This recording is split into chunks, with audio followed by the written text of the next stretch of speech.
Boa noite, está começando o TJ PUC. Hoje é dia 6 de maio e esses são os destaques dessa edição. Anvisa proíbe comércio, importação e propaganda de cigarros eletrônicos. O tão temido imposto de renda. Saiba o que fazer se você perdeu o prazo da declaração. Conheça um pouco mais da rotina dos atletas de eSports e o mundo competitivo por trás dos games. Saiba mais sobre o visagismo, a nova tendência da harmonização visual.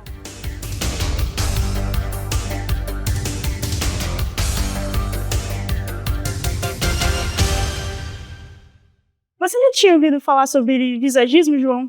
Na verdade não, Ana. O que é? Então, o visagismo é uma teoria da estética que foi criada em 1937 e funciona como uma ferramenta que ajuda na construção e na valorização da imagem. E quem vai nos ajudar a entender mais sobre esse mundo é Luísa Pessopani. O visagismo, que tem como definição a arte de revelar o melhor da identidade de um ser humano com harmonia estética, analisa diferentes características de cada pessoa, como o formato do rosto, identidade, mensagem que quer transmitir e até mesmo a armação de óculos mais adequada para seu grau, como é o caso da consultora Kerly, que utiliza dos conhecimentos visagistas para auxiliar as clientes na escolha dos melhores modelos. Primeiro é o entender a mensagem que o cliente quer passar ou eu mostrar para ele, porque às vezes o cliente nem sabe qual é a mensagem que ele quer transmitir. Então, através de uma conversa, um bate-papo, eu entendo a mensagem que ele quer passar. Aí eu vou avaliar o formato as linhas que mais se destacam no rosto dele, não necessariamente o formato de rosto, né? E as cores também, através de uma análise, eu vou verificar quais as cores que vão ficar melhor nesse cliente. Incomodada pelas limitações dos fornecedores, a consultora formada em biologia passou a estudar o visagismo pela possibilidade de unir a variedade ao custo-benefício, motivando-a a criar a própria marca chamada Yuzi-K. Eu criei a minha marca por causa do meu incômodo na hora de fazer a compra dos óculos. Eu estudando visagismo, eu queria formatos, cores, tamanhos diferentes, materiais diferentes. E aí, quando eu ia comprar com um único fornecedor, eu não encontrava isso. E aí, com isso, surgiu com esse meu incômodo, eu criei a minha própria marca de óculos que eu posso unir, né? A qualidade da visão com o visagismo. E é no mesmo salão onde Kerly trabalha que Rafaela, cabeleireira e visagista, influenciada pela possibilidade de expressar a personalidade das pessoas, dos seus clientes, começou a trabalhar com visagismo. O visagismo ele veio justamente para complementar, porque eu entendi que era para além de só fazer um cabelo, era para eu tentar entregar um resultado que a pessoa se identificasse, que ela se olhasse no espelho e se reconhecesse, sabe? Que ela se expressasse através da imagem dela, porque eu acredito muito nisso. Então ele foi a cerejinha do bolo que fez eu entender que era esse o caminho. Apesar do preconceito atribuído à técnica por aqueles que não a conhecem, o visagismo não é tão simples como parece e exige uma grande dedicação do profissional, que precisa conhecer assuntos de diversas áreas para estar sempre atualizado de acordo com a moda. O profissional visagista ele precisa beber de várias fontes. Então, moda, sociologia, política, tudo que tem informação que esteja num contexto social é necessário para a gente trabalhar com o visagismo. Então, eu bebo de todas as fontes possíveis. Livro, jornal, desfile de moda, tudo que tem gente faz sentido pra gente. No dia a dia ele vai funcionar para várias pessoas, mas eu lembro muito de uma cliente que estava com uma operação de nariz marcada, mesmo para diminuir o nariz, mudar o nariz, e ela fez o visagismo um tempo antes. E a gente entendeu que, na verdade, ela tinha o incômodo dela real, era no queixo, que ele era um pouco mais para trás, né? Não era o problema do nariz. E ela desmarcou a operação e agora ela mudou só a estratégia, colocou queixo, enfim. Mas ela mudou totalmente a estratégia e não mexeu no rosto dela de uma forma errada por conta disso. Então, ela me manda mensagem até hoje, porque ela ia fazer uma coisa que não ia dar o resultado que ela esperava. Então, entender o rosto dela foi muito importante. Mas e fora do mundo da moda? Será que o visagismo é realmente um aliado para a melhoria da autoestima e, por isso, tem impactos positivos em nossa confiança? Isso é o que explica a cabeleireira e sócia do Stage 8 Hair, Jaqueline Queiroz, especialista em visagismo emocional. Eu acredito que é um processo de autoconhecimento. Então, a partir do momento que você sabe quem você é e como você quer se expressar para o mundo, acho que não existe nada mais grandioso do que isso. Então, eu acredito muito nas ferramentas que o visagismo traz por conta dessa autodescoberta, desse autoconhecimento mesmo que as pessoas têm a partir do visagismo e da forma como você se vê no espelho. Neste sábado, 8 de junho, o Parque Dom Pedro Shopping recebe a campanha de multivacinação. O posto de atendimento estará montado no Corredor das Árvores, em frente às lojas Americanas. As vacinas serão oferecidas apenas nesta data, do meio-dia às 20 horas, com exceção das vacinas BCG e Covid-19. Para tomar as vacinas, basta apresentar RG ou CNH e a carteira de vacinação atualizada. Junho chegou e agora o pessoal só pensa em Dia dos Namorados e quermesse, não é mesmo? Boa noite, Giovanni. Boa noite, Ana. Boa noite, João. Boa noite, você aí de casa. Agora a agenda cultural para vocês visualizarem as opções culturais de Campinas e região e poderem escolher aquela que mais te agrada para curtir sozinho, com a família ou com os amigos. Em celebração aos 250 anos de Campinas, o Shopping Parque Dom Pedro está oferecendo a exposição Campineiros, que homenageia 10 personagens, entre personalidades e cidadãos da cidade, que foram escolhidos pela prefeitura. Entre os nomes, temos Aretha Duarte, a primeira mulher latino-americana negra a chegar no topo do Monte Everest, e Anderson de Rise, ator que participou de diversas produções nacionais para a TV. A mostra teve início no dia 21 de maio e pode ser visitada até amanhã. Após o dia 7, a exposição será transferida para o Paço Municipal de Campinas. E o mês de junho é marcado pelas famosas festas juninas, com aqueles variados pratos típicos como polenta frita, quentão para aquecer nesse friozinho e traz consigo a tão conhecida Festa de Santo Antônio de Americana. O repórter Diogo Mosna foi conferir de perto e mostrar um pouco mais das novidades deste ano. Se você é da região metropolitana de Campinas, você já deve ter ouvido falar da Festa de Santo Antônio, que acontece anualmente no centro de Americana. A 124ª edição teve início no dia 17 de maio e vai até o dia 16 de junho. Vem com a gente conhecer um pouco mais sobre como está sendo a festa deste ano de 2024. A quermesse deste ano conta com diversos tipos de comida, indo desde pratos típicos de festa junina, como polenta frita e frango a passarinho, até doces variados, como maçã do amor e cocada. Simone e seu sobrinho, Pedro Henrique, contam um pouco sobre suas comidas favoritas do evento de Santo Antônio. Qual a sua comida, amor? Frango.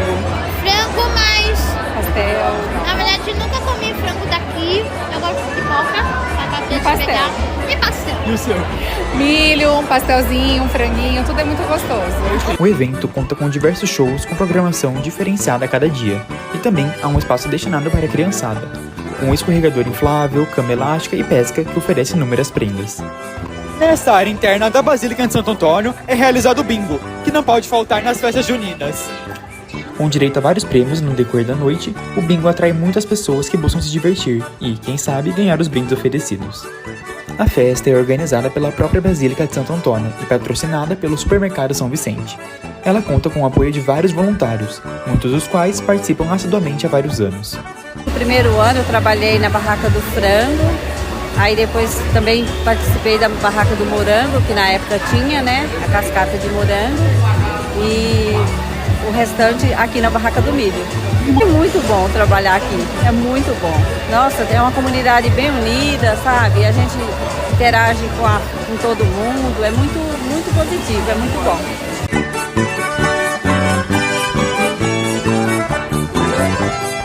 Assim finalizamos nosso passeio pela edição de 2024 da Festa Junina de Santo Antônio. E agora eu peço a licença para vocês e também para provar essas delícias juninas. Até mais! Não vou negar que fiquei com água na boca, hein, Diogo?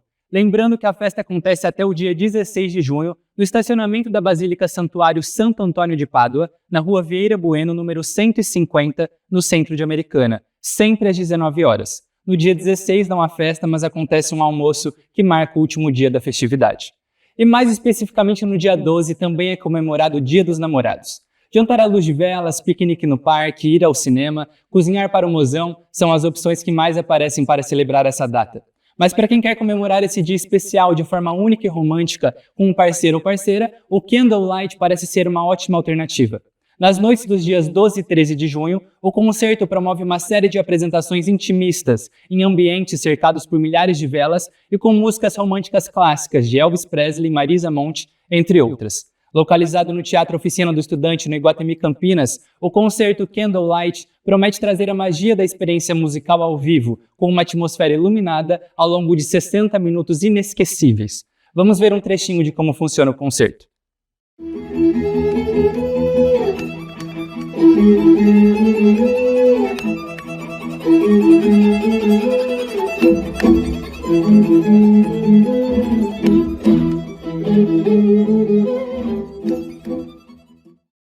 E a 36ª edição da Festa do Peão de Americana, um dos maiores eventos que celebra a cultura sertaneja do Brasil, começa amanhã, dia 7 de junho, e vai até o dia 16 no Parque de Eventos CCA, Clube dos Cavaleiros de Americana. Além de um espaço destinado à alimentação, o festival também conta com a montaria em touros e em cavalos, divididas em várias modalidades e provas, como a dos 3 tambores, além da competição Iron Cowboy, chancelada pela Professional Bull Riders, que irá distribuir R$180 mil em prêmios para os toureiros vitoriosos. Vamos acompanhar um pouquinho de como foi o evento no ano passado.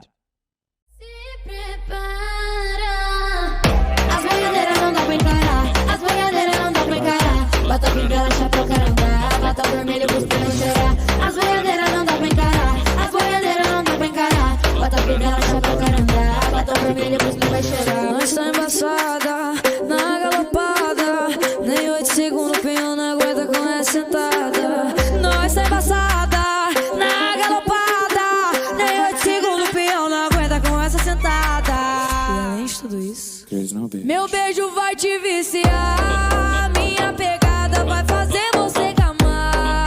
Debaixo do meu chapéu não vai mais sair. Eu sou o combo perfeito pra iludir. Meu beijo vai te viciar, minha pegada vai fazer você gamar. Debaixo do meu chapéu.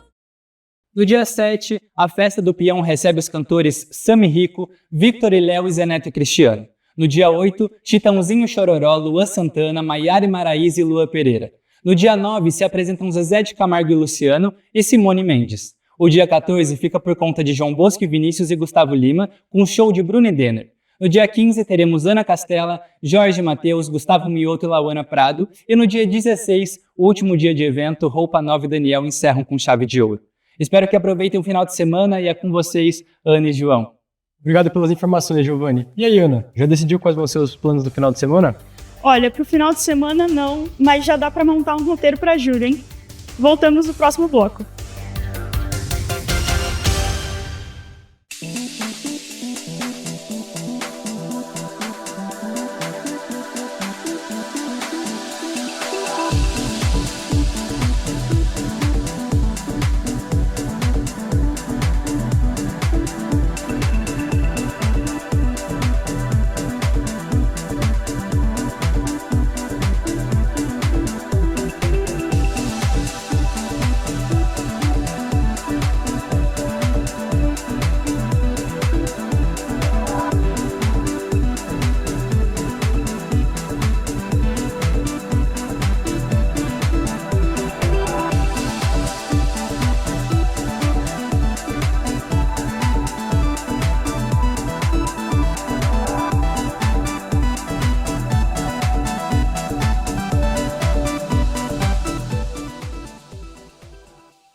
No mês de abril, a Anvisa reafirmou a decisão de proibir a comercialização, a importação e a propaganda de quaisquer dispositivos eletrônicos para fumar. A atualização também reforça a proibição de seu uso em locais fechados, públicos ou privados. Confira um pouco mais sobre isso na reportagem a seguir. Desde 2003, quando os cigarros eletrônicos foram criados, passaram por diversas gerações. os descartáveis, de uso único, os recarregáveis com refis líquidos, os de tabaco ou nicotina aquecidos, que possuem dispositivo eletrônico, onde fica um refil com cada matéria-prima. Segundo uma pesquisa realizada pelo Instituto de Inteligência em Pesquisa e Consultoria Estratégica, IPEC, em 2023, o uso de cigarros eletrônicos, como vapes e pods, aumentou em 600% em 6 anos. Cerca de 6 milhões de brasileiros já experimentaram desses aparelhos. João Antônio, usuário fiel de cigarros eletrônicos, conta como começou a usar. Eu fumo pod faz aproximadamente 5 anos, comecei a fumar com 16. Comecei a fumar por causa de um amigo, ele me apresentou o vape e eu gostei e depois desse dia nunca mais parei. Paieiro, cigarro, tabaco bolado, pod e vape, mas hoje em dia eu só fumo pod. Fumo todos os dias, da hora de acordar até a hora de dormir. A recomendação que eu tenho para as pessoas que querem parar de fumar é reduzir o teor de nicotina nos pods, ou alternativas como chiclete de nicotina ou adesivo de nicotina. Em entrevista, a médica Débora Patrocínio explicou quais são as principais consequências do uso frequente desses aparelhos e os sintomas de complicações. O uso regular de cigarros eletrônicos, ele pode se manifestar de várias formas. Ele pode produzir agressão tanto na boca, então a fumaça, a toxicidade, tem risco de explosão do líquido na boca, que já foi confirmado. E a fumaça pode gerar um processo crônico de irritação das vias respiratórias, da laringe, esôfago, e principalmente a deposição de partículas no pulmão, que leva a um processo de desgaste crônico, que é uma bronquite crônica, que pode evoluir para um enfisema. Como ele gera uma doença crônica de pulmão, ele gera uma fibrose e eventualmente um enfisema, nos primeiros anos ele dá muita internação por insuficiência respiratória, tá? Mas a média é de 5 anos já evoluir para uma doença, de 12 meses a 5 anos já tem uma doença pulmonar. E a evolução para óbito, aí isso é uma carga individual, porque depende de se o paciente é asmático, se o paciente tem algum nível de alergia, atopia. Então, esses são mais sensíveis à fumaça e desenvolvem a doença mais rápido e podem evoluir para a morte mais rápido. Além de lidar com os problemas que esse cigarro causa à saúde, os usuários também têm que lidar com os problemas que a legislação aponta. Segundo a Receita Federal, entre 2019 e 2023, as apreensões de cigarros eletrônicos contrabandeados cresceram de 2023 para 1 milhão de unidades. O advogado Matheus Albano Faustino explica como funciona a fiscalização da lei. Eles são facilmente encontrados por conta dessa ilegalidade que existe, né? Não existe uma fiscalização assídua por parte da vigilância sanitária, que é o que deveria ser feito, né? Nas lojas que são desse ramo, né? de venda de tabaco e tudo tal, não existe essa fiscalização. O que existe é uma fiscalização nas fronteiras, que é quando eles trazem os produtos de fora. Né? Ou quando é feito, pode ser feito no país também, mas de maneira totalmente ilegal. Eu não sabia, porque tem muito fácil acesso. Literalmente, se você conhece, sei lá, 10 pessoas, com certeza ali umas 3 fumam e vão saber te indicar uma pessoa para você comprar. É meio que, vamos dizer, terapia. Porque quando eu tô nervosa, eu pego, fumo. Quando eu tô ansiosa, eu pego, fumo. Antes de dormir, eu pego, fumo. Eu acordo, eu pego, fumo. E agora, vamos falar de impostos. Dia 31 de maio foi o dia final para a entrega da declaração dos impostos de renda. E agora as multas começam a correr. Quem vai nos contar um pouco mais sobre isso é a Maria Eduarda Pereira. A expectativa era de receber em torno de 43 milhões de declarações, mas segundo a Receita Federal, 1 milhão de declarações não foram entregues. Para aqueles que não entregaram dentro do prazo, a multa começa no valor de R$ 165,74, podendo chegar a 20% do imposto devido. Devido é o que ele deve recolher para a Receita Federal e o a pagar é se tem uma diferença entre o retido na fonte pela empresa e o que ele realmente tem a pagar para a Receita Federal. Caso o indivíduo possua imposto a pagar, essa dívida deve ser quitada antes da declaração do imposto de renda. Mas não vai fazer com pressa, afinal, se houver coerência na sua declaração, ela vai cair no meio da fila. Para evitar erros e facilitar esse processo, a Receita Federal está disponibilizando uma declaração pré-preenchida, na qual usuários do BlackBerry nível Gold e Prata podem utilizar. Com esse login, com essa senha, o contribuinte ele pode sim puxar a declaração pré-preenchida para dentro do aplicativo do imposto de renda, né? E ali terminar a sua declaração, complementar os seus dados e terminar a declaração. É importante falar que o contribuinte ele é responsável pelo cumprimento dessa informação. A pré-preenchida só vem com as informações básicas. O contribuinte é o responsável pelo término, pelo preenchimento e final e entrega dessa declaração.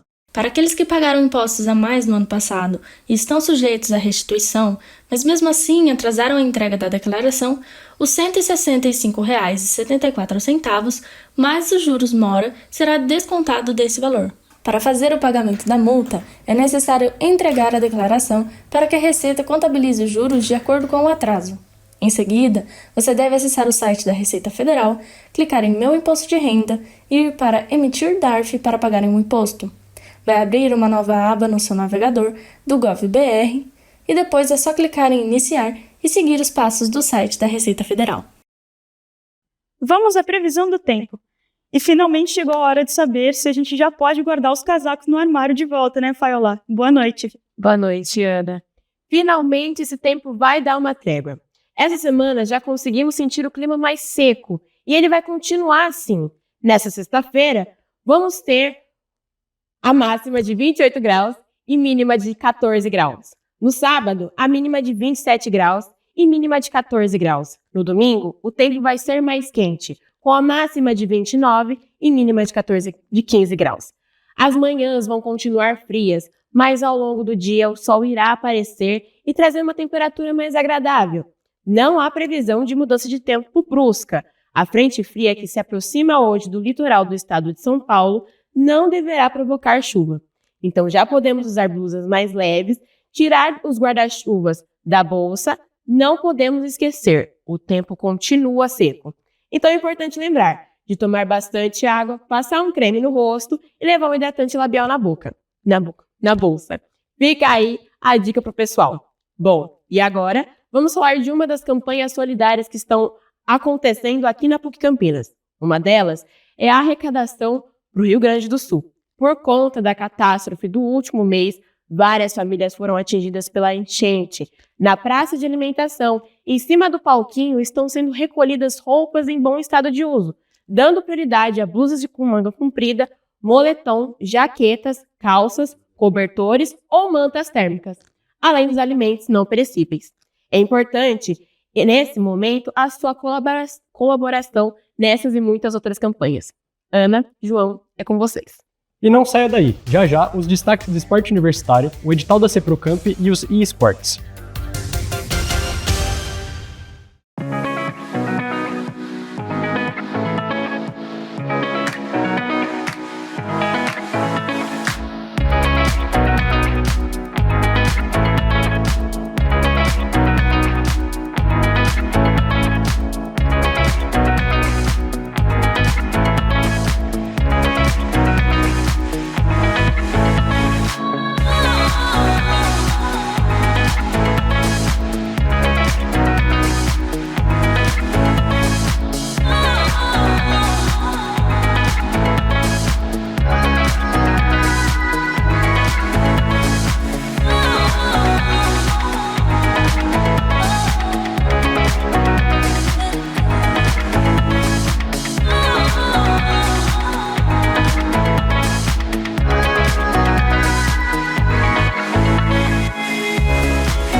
O Intercom é o maior congresso regional de ciências e comunicação.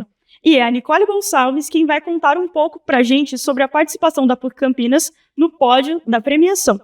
A Faculdade de Jornalismo da PUC Campinas foi destaque em um dos maiores congressos regionais de ciências da comunicação. O Intercom Sudeste 2024 foi realizado em Barbacena, no estado de Minas Gerais. O evento contou com a participação de diversos alunos da universidade que participaram apresentando 10 trabalhos finalistas em 10 modalidades diferentes. Desses 10, 4 trabalhos foram os vencedores. O trabalho Online e Desprotegidas, a invisibilidade da violência virtual, ganhou na categoria Jornalismo Multiplataforma. Na categoria Rádio Jornalismo, foi vez do projeto Clube Machadinho, Entre a Memória e o Esquecimento. A reportagem em série 321 no ar, Reflexos da Crise no Jornalismo, venceu na categoria Vídeo Jornalismo. Por último, considerado o melhor projeto de extensão, temos o programa de rádio Papo de Calçada, representado no evento pelo aluno Gustavo Tintori, que vai falar aqui um pouquinho com a gente. Boa noite, Gustavo. Conta pra gente o que é o projeto Papo de Calçada. Boni, boa noite. O projeto Papo de Calçada, a gente desenvolveu ele em todo o ano de 2023, no ano passado. E a gente estava com mais de 20 voluntários, eu como bolsista e a Cecília Toledo como docente extensionista. E foi super especial para a gente. A gente trabalhou como temas de como envelhecer com saúde, então nos 4 produtos, que eram o programa de rádio, cartilhas e manuais de comunicação e o nosso podcast videocast, a gente trouxe essa temática de diversas formas diferentes. O pessoal da Pastoral da Pessoa Idosa da Arquidiocese de Campinas, a PPI, era a voz ativa no programa, então a gente convidava essas pessoas para serem os entrevistados. Então trabalhamos tema como luto, meu primeiro amor, então foi algo super especial. A gente conseguiu mais de 1 milhão de ouvintes, é algo super em choque ainda que a gente viu quando teve esse resultado. E foi super especial poder levar ele para o Intercom. Gustavo, e conta pra gente como que você está se sentindo em participar de um projeto que foi selecionado no Congresso. Bom, eu estou super feliz que a gente ganhou no Intercom. Eu acho que é algo que eu nunca imaginei, ainda mais com o Papo de Calçada, que a gente já encerrou ele há algum tempo, mas é super legal a gente ver que mesmo depois de alguns meses, ele está chegando em lugares que a gente nem imaginava, né?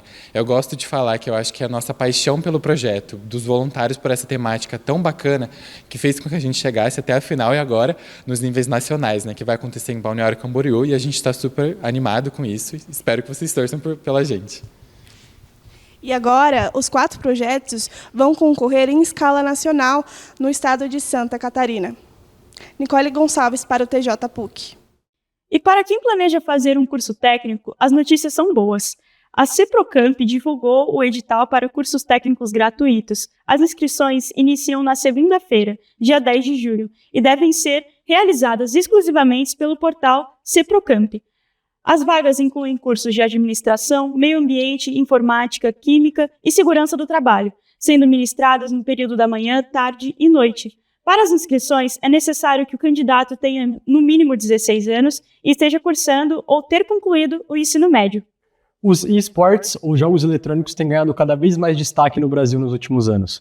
Quem vai nos ajudar a descobrir mais sobre esse mundo é João Prachetes. Com o avanço da tecnologia, os jogos eletrônicos, também conhecidos como esports, ganharam força no mundo digital e estão cada vez mais comuns entre a população. Segundo dados da Pesquisa Game Brasil 2024, 3 a cada 4 pessoas jogam algum tipo de jogo digital no Brasil. Entretanto, apenas cerca de 15% afirmaram jogar como forma de trabalho. Luan Titara, jogador especializado em FC 24, o antigo FIFA, conta sobre sua rotina profissional. Normalmente eu treino umas 4 horas por dia, eu tenho um coach, minha equipe fornece um coach para mim, fornece psicólogo, às vezes a gente vai na academia, o próprio treinador fala para ir na academia, fazer uma atividade física. Então, isso tudo para alcançar o desempenho máximo na gameplay. O mundo dos esportes conta com milhares de jogos que podem ser jogados através de celular, computador ou algum tipo de console, como por exemplo o PlayStation. E é justamente nesse cenário de esportes que conhecemos um jogo internacionalmente famoso desse meio, o League of Legends, ou LoL, para os mais íntimos. Estamos aqui na frente da Studio Games, no Shopping Dom Pedro, em Campinas, onde acontece o Circuito Interiorzão Paulista, o CIP, um torneio que reúne jogadores tanto do circuito amador quanto profissional. João Victor Nishiwaki, jogador amador de League of Legends e que participou do CIP, retrata um pouco do cenário de esportes no Brasil e relata que está aberto à possibilidade de se tornar um profissional no futuro.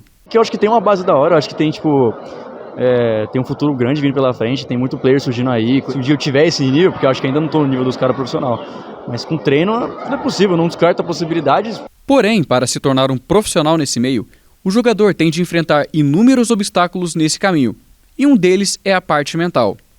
Júlia Granier, psicóloga do time de esportes da PUC Campinas, o PUC Cardinals, retrata as dificuldades que os jogadores profissionais enfrentam. Está falando de time profissional, normalmente a gente fala questões sobre como pressão, né, carreira, vida pública, né, assim, então, essa questão de cancelamentos. Então, essas, por exemplo, são algumas das demandas, né, assim, que podem ser mais comuns. Tive atletas no profissional, por exemplo, né, assim, que jogadores muito conhecidos, que a família levou um tempão para ter esse entendimento, né, assim, de, tá bom, então isso daqui é uma carreira. Apesar dessas dificuldades enfrentadas por jogadores, a tendência é que a indústria dos jogos eletrônicos cresça ainda mais. Segundo projeções feitas pela Statista, plataforma especialista em coleta e visualização de dados, a expectativa é que o mercado de games deve crescer, em média, cerca de 12% até o ano de 2027. Cíntia Rubens, professora de jogos eletrônicos, conta que boa parte de seus alunos que são crianças tem o sonho de, quem sabe um dia, se tornar um profissional.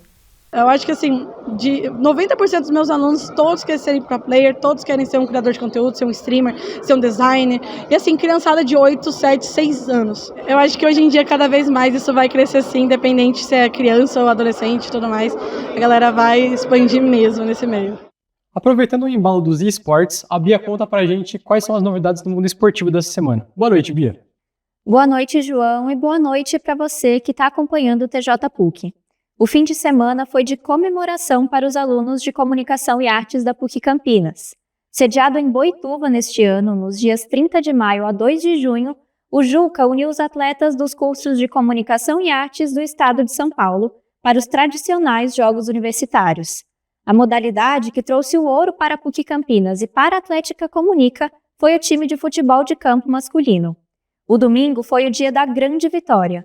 Com gols dos atacantes Gabriel Moio e João Regolin, a Comunica venceu por 2-1 a Escola de Comunicação e Artes da USP, a ECA, levando o título da final. A repórter Ana Vieira se encontrou com 2 dos titulares do time, João Vitor e Thiago, que nos contaram mais sobre as emoções dessa conquista. E o Juca 2024 chegou ao fim e trouxe um feito inédito para a Morsa. Pela primeira vez, o futebol campo trouxe a medalha de ouro para casa. Agora a gente conversa com 2 atletas que participaram desse momento. Meninos, boa noite. Conta um pouquinho pra gente como foi trazer essa medalha. Foi uma sensação única pra gente. A gente sabe de todo o esforço que a gente fez nesses últimos 2 anos e a gente precisava coroar essa trajetória que todos os nossos veteranos fizeram há 18 anos atrás. Então a gente está muito feliz de trazer esse ouro para casa e agora é só comemorar. Então como que foi os treinos, como que foi a comissão técnica, quantos atletas participaram? Conta um pouquinho pra gente, Thiago. A gente começou os treinos em março e sempre tentando trazer o quórum de 22, 23 atletas para ter 2 times completos. Com isso a gente teve treino em 2 locais diferentes, os atletas ajudaram a pagar os treinamentos que foram no local mais caro que a Atlética poderia pagar. Mas acho que o que mais ajudou assim, na questão do campeonato foi a união do time. Sempre foi um time muito unido, que todo mundo tentava ajudar, participar, e acho que isso com certeza foi algo ideal para conseguir trazer o ouro para a Comunica. Bom, pelo que eu vi, vocês ganharam de goleada. Conta pra gente como que foi os gols da final, Borrego. Os gols da final foram jogadas ensaiadas, que nosso treinador sempre cobrou da gente nos treinamentos. O nosso primeiro gol foi do Gabriel Moio, onde a gente conseguiu achar uma bola no Alexandre, nosso centroavante, onde ele acabou rolando a bola para trás e o Moio conseguiu fazer um gol que ele estava buscando, um gol que ele acabou não fazendo contra a grifo, que o zagueiro tirou em cima da linha, mas que ele foi feliz na final. E o segundo gol da final que coroou a gente com ouro foi o do Regolin, onde o Francisco, nosso volante, jogou a bola no segundo pau numa falta, e o Regolin foi feliz e acabou fazendo o gol do título pra gente. Certo, meninos. E agora, para finalizar a entrevista, mostra pra gente a medalha tão merecida que vocês conquistaram.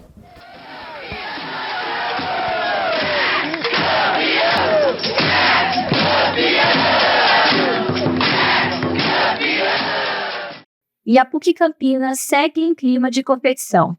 Mais uma etapa das PUCíadas, as Olimpíadas da Universidade, vai acontecer neste sábado, dia 8. A repórter Ana Vieira traz mais informações sobre o evento. E o PUCíadas 2024 já começou. O evento, que é destinado para os alunos da universidade, é organizado pela CACI, Coordenadoria Geral de Atenção à Comunidade Interna. O evento começou em maio e vai até o mês de novembro. Conta com diversos esportes e todos os jogos acontecem aqui no Campus 1 durante os sábados. Nos dias 27 de abril e 4 de maio, as modalidades de basquete e vôlei de praia que entraram em quadra. Já no sábado, dia 25 de maio, tivemos o primeiro dia do jogo de futsal society e xadrez. A segunda etapa, com as quartas de finais, semifinais e finais, acontece neste sábado, dia 8. A gente conversa agora com o aluno Theo Miranda, de jornalismo, técnico do time Shakhtar Doreto, que participou da primeira etapa do evento. Boa noite, Theo. Conta pra gente de onde veio o interesse de participar do campeonato. Boa noite. Acredito que a intenção quando você entrar num torneio, sempre o primeiro ponto é ser campeão, é vencer a taça, mas eu acredito que a casca que a gente cria por participar de torneios competitivos é muito grande. Então, não apenas realizar amistosos, como a gente normalmente realiza, mas sempre entrar num torneio onde você tem que competir para poder ser campeão. Então, a casca que a gente ganha nesses torneios é muito grande. E como foi esse processo de se reunirem e chegarem no número de atletas que vocês têm hoje? Bom, o nosso time é formado por um grupo de amigos, na verdade, né? Então a gente sempre tenta se reunir toda semana para poder treinar. Então todos estão juntos na faculdade todos os dias praticamente. Então é um grupo grande por ter sido um grupo de amigos grandes. Então a gente beira, claro, um grupo de 20 atletas mais ou menos, justamente pelo nosso grupo de amigos girar em torno dessa mesma quantia. Então todo dia junto acaba gerando afinidade para poder ter um time com um número grande de atletas. E sobre os jogos, como foi a experiência de participar? Vocês alcançaram o resultado desejado? Infelizmente a gente não conseguiu alcançar o resultado que a gente imaginava, que a gente trabalhou para conseguir, mas infelizmente não veio. Acabamos eliminados, mas acho que foi um processo muito bom. Muitos aprendizados serem tirados da partida que a gente realizou no último sábado. Então eu acredito que agora é muita coisa a tirar desse jogo. Uma casca muito grande, muitos aprendizados, principalmente manter a cabeça no lugar e não ficar nervoso durante a partida. Mas é uma casca muito importante que pode gerar demais um crescimento para a nossa equipe nos demais jogos. Mesmo não tendo alcançado o resultado que vocês esperavam, qual que é o futuro do time? Vocês pretendem continuar treinando? Com certeza, acho que a gente não pode abaixar a cabeça por um momento ruim que a gente passou. Foi uma derrota dura, claro, mas a gente entra mais uma vez aqui em quadra numa terça-feira para treinar, visando, claro, os próximos amistosos e competições que vêm pela frente. Então sempre, claro, tentando marcar um amistoso via Instagram, por exemplo, que é onde a gente utiliza, mas também sempre tentando algumas competições, como o próprio Puquidas, que ano passado a gente já participou, esse ano a gente participa novamente e com certeza nas próximas a gente estará presente também. Theo, agora para finalizar, conta pra gente que tá todo mundo curioso. Shakhtar Doreto, da onde veio o nome pro time? Qual é a história por trás desse nome? Bom, o Shakhtar Doreto, o Doreto em si já diz muito, é por conta da professora da Faculdade de Jornalismo, a Juliana Doreto, e o Shakhtar vem por conta do Shakhtar Donetsk da Ucrânia, então acabando a semelhança do Donetsk com o Doreto, juntou um Shakhtar Donetsk que virou um Shakhtar Doreto, e acho que pro esporte o Shakhtar Doreto vale muito mais a pena do que o Shakhtar Donetsk. Certo, Theo, muito obrigado. Desejamos que todos os times que participam da segunda etapa tenham um ótimo jogo. Ana Vieira, para o TJ PUC. Nós desejamos boa sorte aos competidores das Puquíadas e um super parabéns à Comunica pela conquista. João e Ana, essas são as emoções do esporte universitário. E o TJ PUC fica por aqui. Muito obrigada pela sua audiência e até uma próxima edição.